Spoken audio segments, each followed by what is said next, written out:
Men nihoyatda baxtli edim. Kasalxonada yurardim, ammo koridordan o'tayotganimda yig'layotgan bir erkakni ko'rib qoldim. Bu meni ta'sirlantirdi. Yoniga bordim va nima bo'lganini so'radim. Uning javobi yuragimni ezdi. U aytdiki, qizi o'lim bilan kurashyapti, yuragi ishlamayapti, ammo u davolanish xarajatlarini to'lay olmaydi.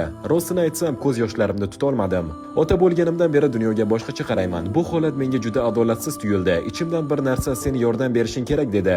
Ha, biz har doim ham hamma narsani o'zgartira olmaymiz, lekin men shu vaziyatda o'zgartira olardim. Bu bilan maqtanmoqchi emasman, faqat haqiqatni aytyapman. Men qizaloqning butun davolanish xarajatlarini to'lab berdim, otasining qarzlarini ham yopdim. O'sha kuni biz Yeva ismli 7 yoshli bir qizning hayotini saqlab qoldik. Yana bir ajablanarli narsa, o'sha kuni mening qizim ham dunyoga keldi. Bu tasodif emasdek tuyuldi. Shuning uchun biz ham unga Yeva deb ism qo'ydik. Bu voqea avval kasalxonaga, keyin butun dunyoga tarqaldi. Men har doim faqat yaxshi futbolchi emas, balki yaxshi inson bo'lishga ham harakat qilganman. Agar Ronaldoning qilgan ishi hurmatga sazovor deb hisoblasangiz, kommentariyada bitta u uchun qarsak emojisini